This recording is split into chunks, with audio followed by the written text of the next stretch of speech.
नमस्कार, लक्ष्मी हिंदी कहानी संग्रह चैनल में आप सभी का स्वागत है।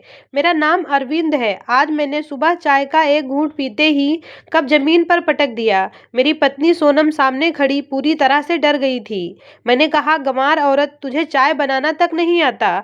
इतनी चीनी चाय में कौन डालता है? मेरी किस्मत ही खराब थी जो मुझे तेरी जैसी अनपढ़ अंगूठा छाप पत्नी मिल गई। मेरी शादी को 4 साल हो गए थे। मेरी पत्नी मेरी माँ के दूर के रिश्तेदार की बेटी थी। हम दूसरे शहर से उसे शादी करके लाए थे। मैं उससे शादी करना तो नहीं चाहता था, लेकिन मेरी माँ के जिद के आगे मुझे झुकना ही पड़ा। वह लड़की शक्ल सूरत की तो अच्छी थी, लेकिन मुझे हमेशा पढ़ी लिखी लड़कियां ही पसंद आती थी जो मेरे साथ मेरे माहौल में फिट बैठ सकें। मैं एक बहुत ही शानदार कंपनी में जॉब करता था। मेरा उठना बैठना भी ऐसे ही लोगों में था। मैं जब किसी पार्टी में जाता तो अपने ऑफिस के सहकर्मियों की पत्नियों को देखकर मेरी भी चाहत होती कि मेरी भी पत्नी ऐसी ही हो, लेकिन मेरी माँ ने तो मेरे साथ एक जाहिल औरत का रिश्ता बांध दिया था। मुझे समझ नहीं आता था कि आखिर मेरी माँ ने मेरे बारे में क्या सोचकर इस लड़की से शादी कराई थी। मैं तो उसे अपनी ऑफिस की किसी पार्टी में भी नहीं लेकर जाता था, और लेकर जाता भी तो कैसे? उसे तो इंग्लिश का एक शब्द भी बोलना नहीं आता था।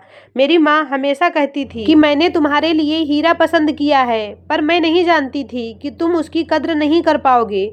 मैं अपनी माँ का मजाक उड़ाते हुए कहता, क्या हीरा अंगूठा छाप होता है? उन्हें हर बार उसके अनपढ़ होने का ताना देता था, लेकिन मेरी पत्नी ने कभी पलटकर मुझे जवाब नहीं दिया था। बस सर झुकाए किसी मुजरिम की तरह मेरे सामने खड़ी रहती थी, लेकिन फिर भी वह मुझे जरा सी भी नहीं भाती थी। ना उसका पहनना ओढ़ना मुझे पसंद था और ना ही वह।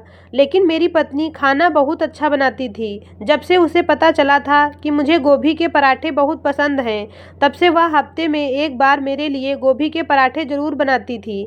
जब मैं ऑफिस के लिए निकलने लगता तो वह टिफिन रेडी करके रोज मुझे टाइम पर दे देती थी। एक बार वह कपड़े प्रेस कर रही थी कि तभी मेरी फेवरेट शर्ट उससे जल गई।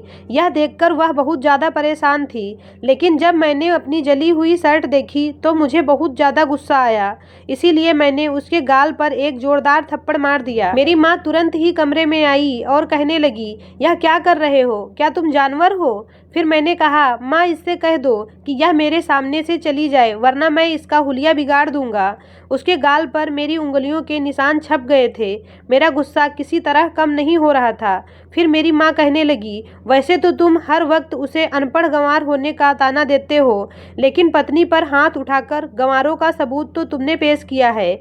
मैं गुस्से से चुपचाप ऑफिस के लिए निकल गया। ऑफिस में एक खूबसूरत सी लड़की मेरे साथ ही काम करती थी। वह पढ़ी लिखी और खूबसूरत भी थी और मुझसे हंस हंस कर बातें भी करती थी। वह मुझे बहुत ही अच्छी लगने लगी थी। अगर मेरी शादी अभी तक नहीं हुई होती तो मैं ज़रूर उसी लड़की से शादी करता। मैं बात बात पर सोनम को डांटता रहता था, चाहे उसकी गलती हो या फिर नहीं। वह चुपचाप मेरी हर बात सुनती थी। कभी कभी तो मुझे लगता कि जैसे वह पत्थर की ही बनी हुई है, वरना रोज इतनी बेइज्जती कौन सहन कर सकता है। कुछ दिनों से मेरी माँ की तबीयत बहुत ज़्यादा खराब थी और सोनम उनकी सेवा अकेले ही दिन रात किया करती थी। कुछ दिन बाद मेरी माँ हमेशा के लिए इस दुनिया से चली गई। आज ऑफिस जाने से पहले सोनम ने बस मेरे जूते पॉलिश करने में थोड़ी देर कर दी थी। इसीलिए मुझे गुस्सा आ गया और मैंने उसे बहुत मारा था। मुझे लगा कि जब मैं घर जाऊंगा तो वह अपने मायके जा चुकी होगी, लेकिन जब मैं घर आया तो किचन से पराठों की खुशबू आ रही थी। मैं खाना खाकर अपने कमरे में आया तो मेरे सर में हल्का सा दर्द हो रहा था। सोनम किचन का सारा काम खत्म करके जब कमरे में आई तो वह काफ़ी थकी हुई लग रही थी, लेकिन जैसे ही मैंने कहा कि मेरे सर में दर्द है, वह फौरन मेरे पास बैठकर मेरा सर दबाने लगी। तभी मुझे अपने माथे पर कुछ नमी का एहसास हुआ। मुझे ऐसा लगा कि जैसे मेरे माथे पर पानी की बूंदें गिरी हों। मैंने जैसे ही अपनी आंखें खोलकर देखा तो वह रो रही थी। उसके आंसू मेरे माथे पर गिर रहे थे। मैं अगले ही पल उठा और अपने रुमाल से उसके आंसू साफ किए। इससे पहले मैं उससे कुछ कहता, अगले ही पल वह मेरे कंधे को थाम कर रोने लगी। वह फूट फूट कर रो रही थी, लेकिन फिर भी उसने अपनी आवाज़ कमरे से बाहर नहीं जाने दी और रोते हुए मुझसे कहने लगी कि मुझे माफ़ कर दो, आप मेरे साथ वैसे ही रहा करो जैसे सभी के पति रहते होते हैं। वह रो रही थी। मैं काफी देर तक उसे रोता हुआ चुपचाप देखता रहा। फिर उसके सिर पर थपकी देते हुए मैंने कहा, अरे पागल, मैं तो रोज ही तुझे डांट देता हूँ। कई बार काम की थकावट इतनी होती है कि मुझे कुछ समझ नहीं आता, इसीलिए मैं तुम्हें डांट देता हूँ। तुम पर ही अपना सारा गुस्सा निकाल लेता हूँ। लेकिन आगे से मैं कोशिश करूंगा कि मैं तुम्हें अब ना डांटूं। मैं इस बार उससे थोड़ा ठंडे लहजे में बात कर रहा था, क्योंकि वह बहुत रो रही थी और उस वक्त मेरे पास इन शब्दों के अलावा और कुछ भी नहीं था। मैं बेड पर टेक लगाए आंखें बंद किए बैठा था तो वह मेरे साथ मेरे कंधे पर सर रखकर बैठ गई। फिर आंखों से आंसू साफ करते हुए कहने लगी कि आपको पता है आज सुबह आपने मुझसे क्या कहा था? मैं वही सोच सोच कर पूरा दिन रोती रही। मैं सोचने लगा कि मैंने तो गुस्से में उससे बहुत कुछ कहा था। जो कुछ मुंह में आता था बस मैं बड़बड़ाता चला जाता था। मैं वह हर एक शब्द का प्रयोग करता था जिससे उसकी बेइज्जती कर सकूं। लेकिन न जाने उसे कौन सी मेरी बात इतनी बुरी लगी थी। मैं कहने लगा कि पता नहीं मैंने क्या कहा था। तुम बताओ मैंने क्या कहा था? इतना सुनना था कि वह कहने लगी कि आप सुबह गुस्से में कह रहे थे कि मैं तुम्हें हमेशा हमेशा के लिए छोड़ दूंगा और तुम दर दर की ठोकरें खाती फिरोगी। इतना कहने के बाद वह सिसकियां भरने लगी। इस बार उसकी आंखों से आंसू जब गिरे तो मैं थोड़ा घबरा गया। मैं भी गुस्से में पता नहीं उसे क्या क्या बोल जाता था, लेकिन अगले ही पल मैं उसे बहलाने लगा। देखो वह सब कुछ मैं गुस्से में बोल जाता हूँ, ऐसा कुछ नहीं है। मैं उसकी थोड़ी बहुत तारीफ भी कर रहा था ताकि कम से कम वह रोना तो बंद कर दे। अगली सुबह जब वह उठी तो बहुत खुश दिखाई दे रही थी। उसके चेहरे पर हल्की सी मुस्कुराहट थी। उसने मेरे लिए नाश्ता बनाया। आज मैं भी बहुत खुश था। लेकिन अगले दिन जब मैं ऑफिस गया तो वहां पर वही लड़की जिसका नाम रागिनी था, जैसे वह मेरा ही इंतजार कर रही थी। जैसे ही हमने काम पूरा किया और बॉस वहां से चले गए तो मैं अपनी पत्नी के बारे में ही सोच रहा था कि तभी रागिनी मेरे पास आकर बैठी और कहने लगी कि तुम जानते हो ना, मेरे घर वाले मेरी शादी करना चाहते हैं, इसीलिए रोज कोई ना कोई लड़का मुझे देखने आता है। अब तुम बताओ मैं क्या करूं? तुम मुझे लेकर सीरियस भी हो या फिर सिर्फ टाइम पास कर रहे हो? मैंने रागिनी की बात सुनी तो अगले ही पल किसी पानी के बुलबुले की तरह सोनम मेरे दिमाग से गायब हो चुकी थी और मैं कहने लगा कि कैसी बातें कर रही हो तुम? मैं तुमको लेकर सीरियस हूँ। तुम जैसी लड़की के साथ ही तो मैं अपनी जिंदगी बिताना चाहता था। इतना सुनना था कि वह कहने लगी, तो आखिर कब तक मैं अपने माँ बाप को शादी के लिए मना करती रहूंगी? मैंने उसे यकीन दिलाया कि हम दोनों बहुत जल्द ही शादी कर लेंगे। मुझे सोनम का तो कोई डर ही नहीं था, क्योंकि उसकी फिक्र ही किसे थी। सिर्फ अपनी माँ की वजह से ही मैं आज तक रागिनी से शादी नहीं कर पाया था। जब मैंने रागिनी को इस बारे में बताया कि मेरी माँ की मौत हो गई है तो वह अफसोस करने के बजाय मुझसे कहने लगी कि अच्छा हुआ कि हमारे बीच का एक कांटा तो निकल गया। देख लो, भगवान भी चाहते हैं कि हम दोनों एक हो जाएं। तभी हमारे रास्ते में आने वाले सभी कांटों को खुद ही हटा दिया। वह मुझसे इस तरह की बातें कर रही थी और मैं बस चुपचाप खड़ा था। अब तो मेरी माँ जिंदा ही नहीं थी।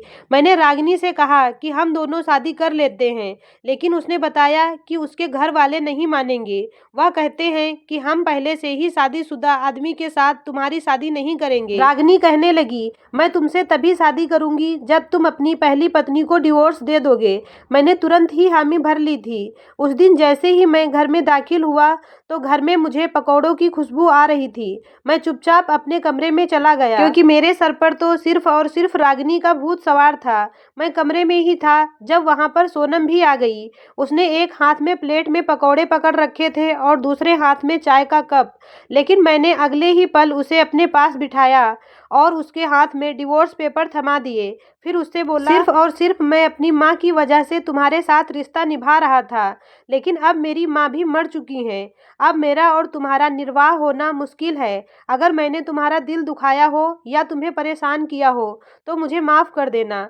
मैं उससे सिर्फ इतना ही कह पाया था कि अपने भाई को कॉल करके बुला लो, मैं जा रहा हूँ। मैंने वापस पलट कर भी नहीं देखा कि सोनम किस हालत में है और वह मुझसे क्या कहना चाहती है। मैं उसे उसी हाल में छोड़कर वहां से चला आया, क्योंकि रागिनी मेरा इंतजार कर रही थी। वह मुझे देखकर बहुत खुश हुई। हमने एक साथ अपनी जिंदगी गुजारने के काफी सपने देख रखे थे। 4 दिन बाद जब मैं वापस अपने घर आया तो सब कुछ वैसे का वैसा ही था। हर एक चीज़ तरीके से रखी हुई थी। किचन में गया तो कढ़ाई यूं ही पड़ी हुई थी। पकौड़ों का बनाया हुआ मसाला एक तरफ पड़ा खराब हो चुका था। पकौड़े भी ऐसे ही ट्रे में पड़े थे। मैं अपने कमरे में आया तो हर चीज़ वैसी की वैसी ही थी, लेकिन यहाँ पर सिर्फ सोनम नहीं थी। शायद वह अपने मायके जा चुकी थी। मुझे बेड पर एक रिपोर्ट पड़ी हुई दिखाई दी। जब मैंने उसे खोलकर देखा तो मेरे शरीर में एक करंट सा दौड़ गया, क्योंकि उस रिपोर्ट में लिखा था कि सोनम प्रेग्नेंट है। मेरा तो शरीर कांप रहा था, लेकिन फिर भी मैं रागिनी के साथ बहुत खुश था, क्योंकि वह खूबसूरत और जवान थी। हम दोनों एक ही ऑफिस में काम करते थे, लेकिन अब मैं 5-6 दिन तक एक ही शर्ट पहने रहता था। लेकिन कोई मुझसे यह कहने वाला नहीं था कि यह शर्ट बदल लो, गंदा हो गया है, मैंने और कपड़े प्रेस करके रखे हैं, वह पहन लो। पहले जो मुझे मनपसंद का खाना मिलता था, अब वह भी बंद हो गया था। अब रागिनी भी मुझे पहले जैसी खूबसूरत नहीं लगती थी, क्योंकि मुझे सोनम की आदत हो गई थी। रागिनी से तो मैं ऊंची आवाज में बात तक नहीं कर सकता था। डांटना तो बहुत दूर की बात थी। मेरी जिंदगी बहुत अजीब उलझन में फंसती चली जा रही थी। मुझे अब सोनम की बहुत याद आती थी। काश मैं उसके साथ यह सब ना करता।